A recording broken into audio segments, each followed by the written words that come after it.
Okay. Hello, everyone. Welcome to Tarnished Bronze, and we are stopping regular transmissions from 5 years later, which is 30 years ago, to almost 50 years later. I think this is Hey, 1976, Patrick. 79, and be careful Oh, with dates there. So I was about 79. five. Okay, so we're 45 years away. And we just wanted this to be a bit of a palate cleanser because we've got a Legion of Superhero issue, Patrick, that has some joy in it. So tell us more about how just you got into this based on Jim Starlin, who's doing the art, and Paul Levitz, who kind of in 5 years or so, he will basically run or show run, I think is the new term, Legion of Superheroes. But right now, he's the semi-regular author on these. So Patrick, take it away. This is a two-story arc.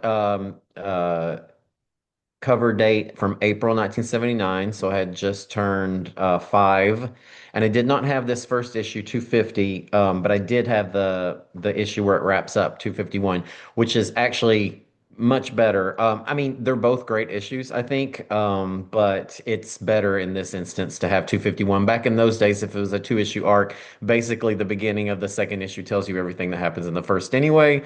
So you don't really miss that much. But yes, this is drawn by Jim Starlin under the pseudonym Steve Apollo, which I guess he used sometimes. I don't know if this was his only time, but definitely used it this time. And then the words are by Paul Levitz, who, as you said, would go on his long run in just a few years. Now, I will say, for me, there are quite a few issues with these issues. There's some Yeah, problems in yeah. there. A lot of sort of details with the art are wrong, and then some of them are fixed by the colorist. You can kind of pick up on, but and then sort of plot wise, there are also some problems that we'll get into. But sort of a for me a small price to pay to get Jim Starlin's only work on the Legion. He's a dream creator for me for the Legion. I wish he had drawn, and I think he did do the plotting, but I wish that he had done, more Legion. These are, as far as I know, his only two forays into this group, and he immediately said, absolutely not. This is what I'm assuming. I mean, maybe he was just doing fill-in issues anyway, but he never came back. And I'm wondering, having seen, noticed all the small minor details that he missed. I'm wondering if it was just maybe if someone pointed, like the editor said, the colorist had to fix this and this and this, and he said, you know what, screw this, I don't want to do this. So, Patrick, I think that's a good segue into there's a reason that Jim Starlin has his own creator owned project that's gone for over 100 issues. It's called Dreadstar. It's fantastic. If you like pirate boots, you'll love this guy. But I think he likes being the boss. Yeah. And so, someone saying, "Oh, Chameleon Boy shouldn't have those colored, that colored belt," is probably not the way to get into Big Jim's good books. Although we do have to say, Jim plots all this out, but Paul Levitz puts the words in the mouth, and that to me, I really like this story. We'll do the other issue, the part two in some other day. But part one, it's kind of a great little story, and I don't know why they don't do more of these fill-ins on the longer runs, just to get the regular team a break and to give us a Mm. little fresh perspective, even if we call this a flashback episode. That's Um, exactly what I was going to say with the Legion. You have so much history that you can do a flashback, you can do a sub team that maybe you're not using in the main arc, and like you said, give the regular creators a little bit of a break. And when it's drawn by a different group, the flashback really hits even better because it has a different style. I think it's a great idea. all right, so let's get into what I think is the opening. Yeah, the opening splash. Look at just um, this is straight out of that Green Lantern Superman playbook as well. Mm. Kind of like a spaceship that for some reason has dials right up to the edge of the windscreen there. What's wrong with I Chameleon Boy, by I the way? love Jim Starlin's style. I love how he does Yeah. computers, machinery, the cosmos, other dimensions. I mean, this is just you're getting everything Starlin, and this is very reminiscent of the splash page from the Death of Captain Marvel. If people are familiar with that, I think Marvel Comics' first graphic novel, if I'm not Yeah. mistaken, and just very Starlin-esque. Now, here's where the problems begin. Immediately, we see that Chameleon Boy has not been drawn with boots, but they've been put in by the colorist. Also, Legion aficionados like myself will notice that Chameleon Boy does not have these gigantic ears and the relatively small antennae. So, he kind of looks a little bit weird. Um, but having said that, two things that I've always noticed of this stage of Chameleon Boy. One is I really love the sort of vest look with the pointy shoulders. I just always have really liked that. And also, and I please, no one take this the wrong way, but something about him during this time period reads as Indian subcontinent to me. Like I don't know what it is really about him, but it always has, and it still does to this day. So I don't know. So maybe representation matters. We always say that, Yeah, even though yeah. it's corny to say. So for me, he's representing the subcontinent in this period in the 70s. And yeah, this is probably one of the phases where I really like Chameleon Boy the most. But Jim maybe wasn't really studying the character sheets enough. No, and I think are we just dropped into this mystery, or is there some lead up stuff for all of this? My recollection is that it's not. Now, I did not go back and read the issue before. I did not anticipate you asking that. I don't think so. I mean, I could be wrong, but I don't think so. So that I makes will this also even say better. this. Oh, go ahead. That makes it even better if it's just like Doctor Who, we're dropping you in this, you'll catch up on the fake backstory as we go. Now, actually, I take that back. There has been a murder. And I do think the murder is referenced in the previous issue. So I take that back. It's been a long time since I read this particular phase of the Legion straight through, but I'm almost certain that the murder of this innocent woman that we'll learn more about as the issue goes on, I do think that it happens. I can't remember if it's on panel or not, but I do think it happens in the previous issue. So I it, take that back. it I will doesn't say matter. this. I got the gist of it in the story, but yeah, you're right. There's probably things that have gone on that we need to know, but it's 19, what's 79. We're getting caught up extensively in the first 3 pages. Also, the Legion at this time is a bit more episodic than it would become. Very sort of a serial comic where everything leads into the next storyline. At this time, it's still very much like we're going to tell this story, then we're going to move on to the next story, et cetera, et cetera. All right. And yeah, we just get a little bit of a chance of Starlin drawing some of the DC heroes. Like, here's this Superboy. And in Superboy in 1979, is that Superboy Prime who will become What Super? becomes Superboy Prime? Yeah. Okay. Yeah. So that's a little tidbit for all of you crisis aficionados up and down the nation. We know that all of you gentlemen and one lady are tuning in to all of this great information. But I love the reflection in wildfires. It's just little touches, just Now, little interesting touches. note, he's also changed Wildfire a bit. This sort of mohawk-looking contraption on his helmet is a little enlarged, which I actually like. I think that that works. And the other thing that, again, people who are big, Wildfire has a huge following. I mean, even to this day. By the way, we haven't, this is broken since we've recorded, and Oh especially yeah, since yeah. we talked about Legion. Legion is supposed to be coming back as early as next spring. So I'm pretty excited about that. I personally, I'm one of those Legion fans who I don't give a you know what kind of Legion it is, but it actually sounds like it's going to be different characters pulled from a lot of different eras, which is super exciting. I'd take the hated Bendis Legion back. I don't really care. I love them all. So whatever they want to give me, I'll take. I'll pay for it. Take my money, as Matt says.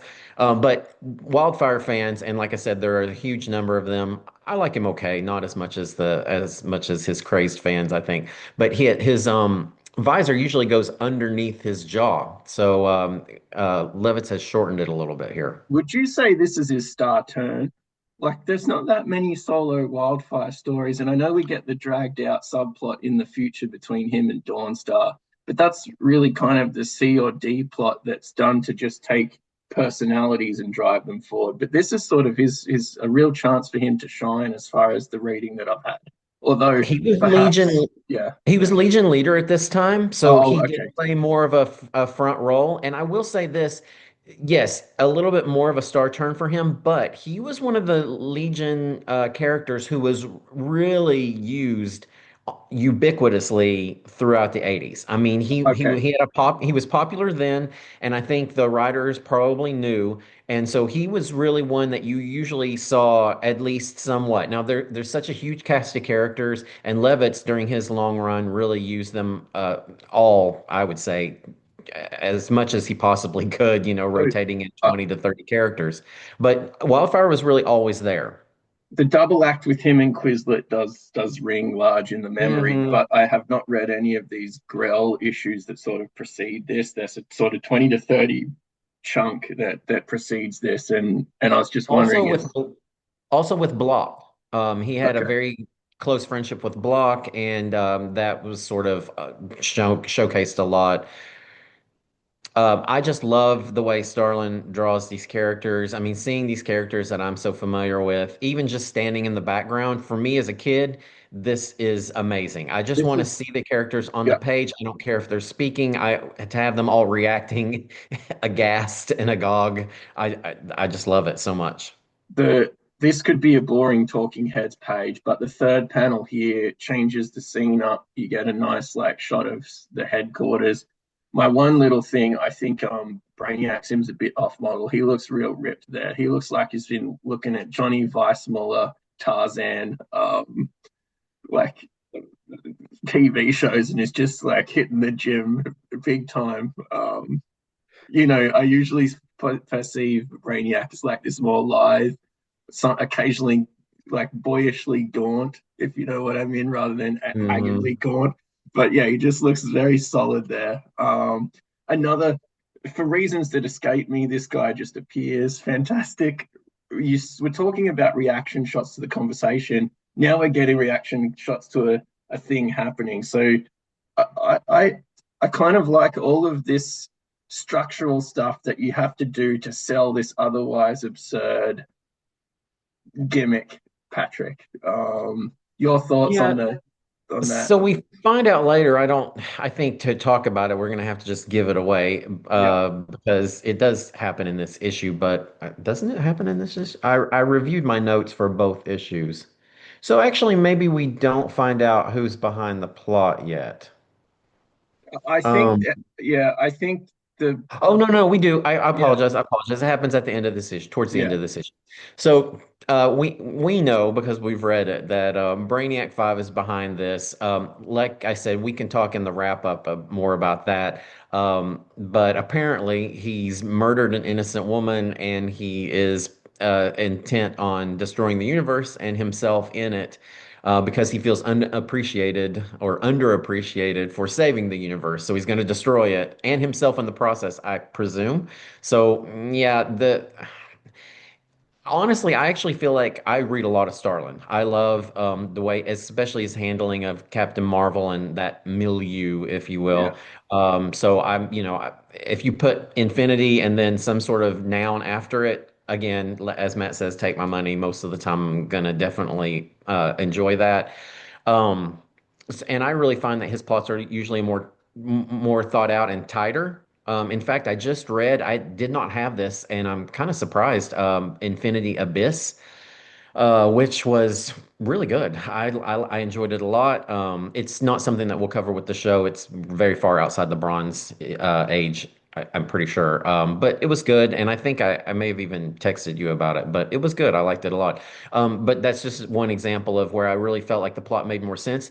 This is difficult for me because this is a long time, really foundational but not founding member of the Legion, and we have him, going insane. Having him go insane is one thing because he is super smart and he's sort of disconnected from the team and from society in general.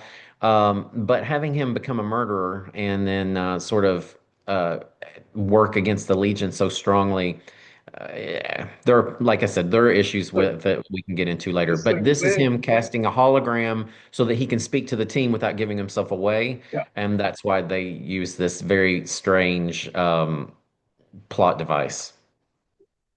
and talking about superheroics, if you're going to do a space opera and get Big Jim Starlin on the go, you've got to draw some cosmic stuff and you've got to draw some action shots. So here we've got Mon-El and Superboy Prime. I thought you would have bitten my hand off Superboy Prime. That would have been your chance to leap into new Legion news. So it took you a little while to get there, Yeah, Patrick, it did.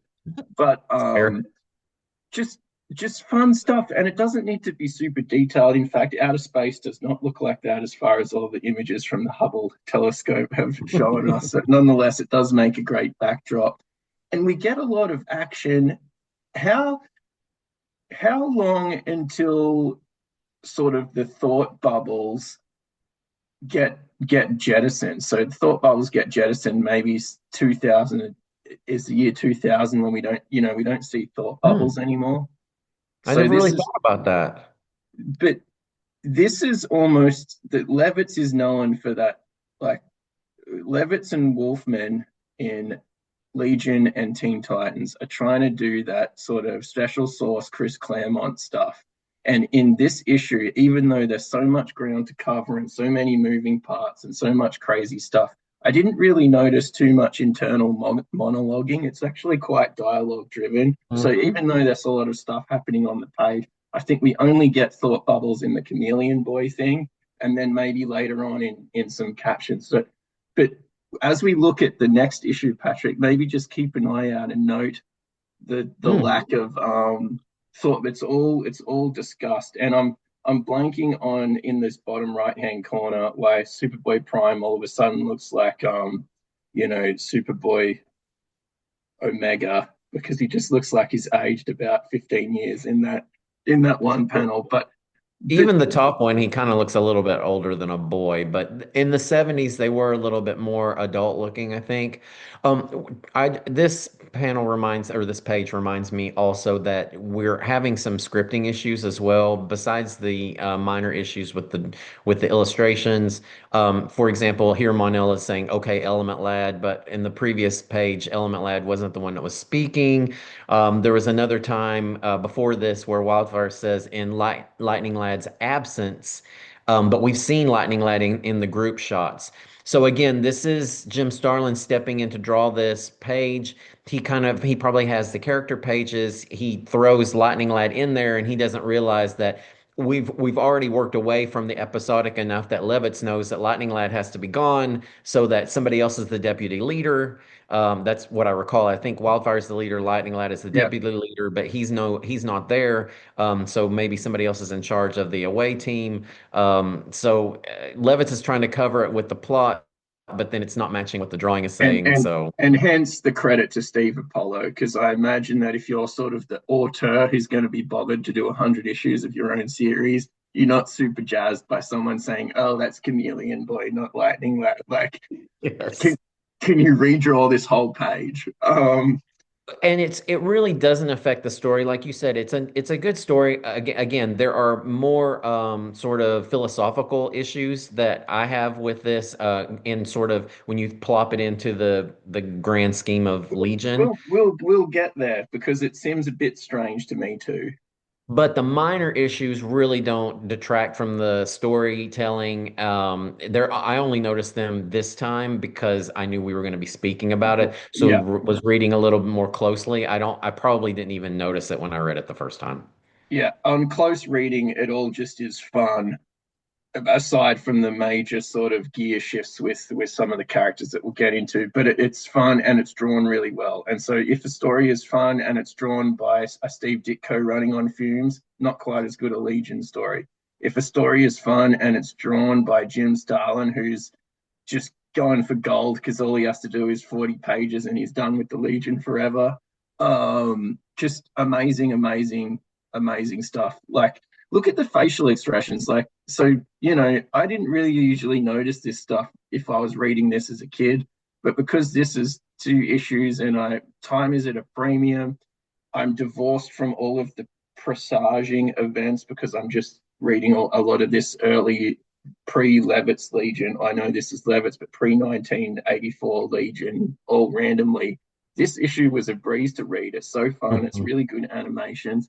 There's stuff that happens, both the sort of soap opera stuff that I love and also some big fight scenes. So, Patrick, this would have, like, I know you didn't have 250, but this sort of stuff would have blown your mind. Oh my God, I Um, loved Omega. I love the look of Omega.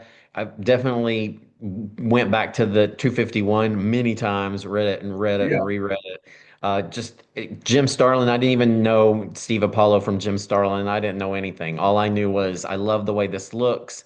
It seemed so advanced at the time in the 70s, very much cutting edge for me. I will say Omega 2, he's written as the not Omega 2 or Omega 3, just Omega. But Omega is the very living embodiment of all the hate that has ever existed or me after losing a tennis match. okay, So yeah. I really relate to him on that level now as an How's his adult. forehand look there? I mean, pretty good, right? I don't His really love the pose that Monel has struck here, but we have taken Monel out of the play immediately, which, as we know, we're calling this the Captain Marvel ploy because of our work on the Avengers. You've got somebody like Monel, you got to take him out of the storyline immediately. Now with Superboy, they actually don't have him do much, which is sort of departure, and maybe that's they're moving towards going from Superboy and the Legion of Superheroes to just the Legion of Superheroes. And so maybe they were already starting to kind of we're going to have him there in the visuals and on the cover so that you'll buy the issue, but we're going to slowly pull him out of the action. Yeah, and that's this is the start of the slide for Superboy Prime. This is making him more cranky. He's in all of these Legion issues. He's not doing much. He's just like sharpening his pencils and pens, getting ready to destroy continuity down the pike. So um, that's some stuff I like when they manage to get these characters to really sort of go crazy. Oops. And we've got some technical difficulties. Let's bring that back, Patrick. While you're doing that, I'll mention one other thing that I just thought was very cute. And of course, as an adult, I had to figure this out. So they say that Omega, who is walking across the universe, galaxies, whatever, from the Andromeda, he's striding at a speed that staggers the imagination, crossing light years of space in seconds, which sounds super fast, right? Especially for someone who's just walking. Like, what kind of gait does he have? But still, that would take a month for you to travel from Andromeda to the Milky Way to Earth. So, yeah, we didn't well, have a good grasp of science back then. he's got patience. And Patrick, just a quick sort of segue. Do you enjoy the comics that are divided up into acts? I Like, never understood exactly the point of that. We were talking earlier before we started recording about sort of sometimes if you have certain things going on in your life, reading things that are smaller and more digestible. So maybe from that perspective, you could say, oh, okay, this 28-page comic or whatever it is, I'll just read Act One, you know? But yeah, I always kind of thought that even as a kid, I didn't really see the point in that. so I like it for the sense that you get to do a new splash. Mm, And so then you get a breathing point and you can say, we're cutting instead of a cut, just like a TV show, we're getting a cut as in we're going to roll the opening credits again. So also, if you don't have a cliffhanger that works in the right spot, you can fake it mm. and then do a cliffhanger at half of this other story as opposed to having to have the whole story go lurching towards the cliffhanger. So I think that's maybe what this was for. Or this is also in the era where there's the little mini backups, right? So there's like a couple of different issues each, oh sorry, a couple of different stories each issue, or is that backup saga done now? I feel like they may have been done by this time, but I'm With not okay. 100% sure. I feel like they came back in the Levitz era where he would start to have those sometimes with, so you could de delve a little bit more deeply into certain Legionnaires. We've got to give Keith Giffen a break because he's drawing all this stuff. Sometimes it's nice just to have to draw 6 issues of some little backwater. So I really love these. I One of my favorite little Legion tropes is let's have Brainiac 5, who all he wants to do is vivisect everything in sight and figure out how it works. Also, double as our chief medical officer when the situation arises, and all of his amazing little tech gadgets that you can just spew out all of this garbage and then have it, oh, it's future medical technology. Of course, it's just directly wired into some sort of cybernetic eye that Brainiac 5 has. And, a table tennis table here with a sort of power pack on the side of it can do every single type of imaging that you would ever need. Oh, and by the way, it's Monel who I think indirectly has some sort of physiology totally different from every single other person in the room, Patrick. So it doesn't I think his physiology might include, I just noticed this, maybe having his feet on backwards. It looks like he that doesn't that's that look like his right foot on his left? I'm yeah. just kidding. Yeah, but yeah, I think these this medical equipment must be specialized for Daxamites. I'm not sure. I And love the look of Timberwolf though. Timberwolf looks to me like Namor. He's just getting his real Widow's Peak action. I don't know how many blondes there are aside from Brainiac 5 in the current Legion team, but I'm sure he'd be hitting on them if only they were around. You know, just sad Namor is sort of a trope that we have on the Tarnished Bronze channel, and morose Timberwolf or somber Timberwolf has got to be up there too. Now, this is where we're getting to the meat and potatoes of this. Now, this looks like a Dave Cockrum sort of page to me with the I can costumes see and, it. and everything like that. So I think Starlin has just kind of looked at what's worked for other people in these sort of team books, and I think it's out of character for me. It's a bit of a trope in Legion. How often can we blame Brainiac 5 for some sort of murder, or how often does he actually murder someone? And this is not even the first, this won't be the last time that Levitz actually does this. I know it'll happen at least twice. And there's a classic from the 60s that I haven't read yet, which has another trial of Brainiac 5, right? So this is Mhm. something that Patrick, maybe you can speak on. I wanted this page because I thought then you could springboard into that sort of like, do we Yeah, trust Brainiac 5? You know, they do kind of play off him being so super intelligent that he descends into madness. But here we're really having it's really gone a little too far because never before or since, as far as I know, has he actually murdered someone that was completely innocent. I think there was a trial, I think, of Starboy where Brainiac defended him where he sort of killed a man in self-defense and was banished from the Legion and then found innocent. But to have him go insane, kill someone, then threaten to destroy the universe, really go pretty far into that plan in terms of almost succeeding.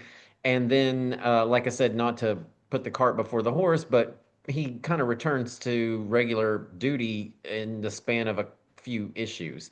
So without it ever really being resolved. And now, I mean, oh, he was crazy. So I mean, self-defense, a plea of insanity as self-defense, I guess, but it doesn't really make you not culpable at all for the things that you did. So I don't know. It's a little bit weird. so Like I said, especially for this one. It's one thing when he does something like questionable, like brings back Computo to run the New Legion headquarters in the yeah, 80s, and then, Triplicate Girl, formerly Triplicate Girl, now Duplicate, whatever you call her. duo What is lass, duo Yeah, duo yeah, yeah. damsel, duo Do it. damsel. That's it. That's it. I was like, why am I blanking on that? Senior moment. She's walking around and like, this computer did kill me, like, I do feel a little uncomfortable with this. That's one thing. But so I kind of like him being a little oblivious to other people's emotions or, their sort of the wavelength that they think on. But now that they've turned him into a murderer and a would-be universe destroyer, it's a little bit much. so that's one of the reasons why I like the Legion. Was it real drops? Because they can do this stuff. It's a new character, and he can sort of have that megalomaniac side of him Hmm. without having to temper it. He can just be the Brainiac that you always wanted to be. Yeah, no, absolutely. Because this is the Legion, and at this time, well, I mean, pretty much always, almost, except maybe 5 years later, they have a code against killing. They never kill, and just for them, they've put each other on trial, and they've ejected members for self-defense kills, and so yeah, I don't know exactly how this got approved. Levitz would have known better, He so I scripted don't know if there this, was some discussion. so you can put whatever words you want on this. So if this is too unsavory to the people at DC, why just so that's my one query of this issue. I think it's sort of great. I actually quite like this portrayal of Brainiac, but at any time the dialogue can walk it back at any Hmm. time, because that's the last thing that's going to go on the page is that letterer doing the, or maybe the colorist, can't, like, depends, but the last thing that's on the page is going to be Paul Levitz's dialogue, and he can tone it down or he can dial it up, and the scene, the physical images still work beautifully. So that's what I always found bizarre in hindsight after reading this, is kind of like, who was responsible for the dialogue, and the person responsible for the dialogue is sort of Mr. Legion, and Mm. he's Mr. sort of. I quite like this almost as an aside, just a sort of little detour, like it's like a Twilight Zone episode of Legion of Superheroes, Patrick. The thing, the thing that I find kind of interesting is that Levitz went back and addressed a lot of stuff when he had his super long run. But as far as I know, he never addressed this. And they actually could have even done that. Let's say, uh, we can just say that Brainiac, because of his 12th level intelligence, he was susceptible to somebody like Universo pushing him over the edge. And then he's not really responsible for these things. Like, yes, he descended into madness, but he was kind of pushed, and then that's why this episode was much worse than previous ones. And then maybe we can excuse him for this. But I know in 251, one of the notes that I put was, this would have never flown under Shooter, right? I Yeah, mean, he would have said, we've got to put him down or lobotomize him or whatever, whatever. We got to Jean Grey this guy because he tried to destroy the universe. He killed a woman, that like I said, that's a bit of a bridge too far. Having said that, I still love the story. Like, as I said at the beginning, Starlin's art makes up for it, as far as I'm concerned. yeah. I don't want this episode to sort of be bogged down in like some negativity, but I think it is worth a comment because it's so strange to me, um, that it went that way. Considering you can dialogue whatever the hell you want over that face of Brainiac going megalomaniacal, does that make sense to you, Oh Patrick? yeah, Like that? absolutely. I feel like they could even have had him sort of create Omega from a place of madness for another reason, right? But then just have him, he wasn't really the person who actually murdered the woman.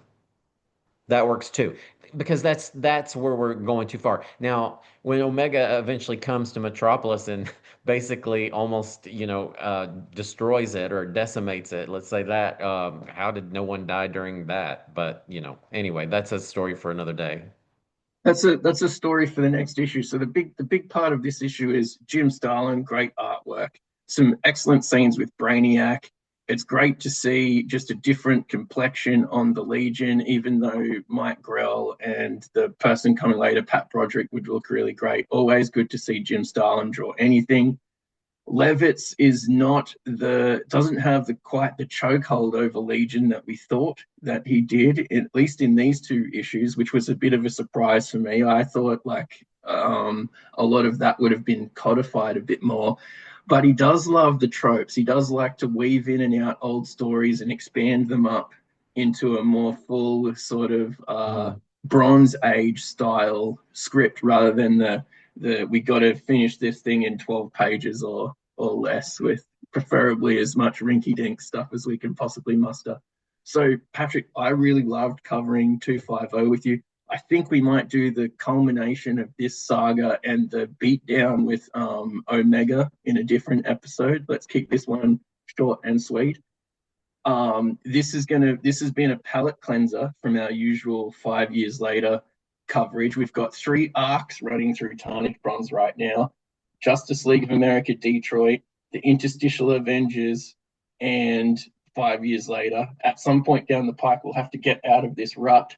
Patrick. We are interstitial no more. We are officially in the burn era, which lasts, what, 10 comics maybe, Yeah. but we are officially interstitial no more. That's important to say because I feel like that causes us to lose viewers. I'm just kidding.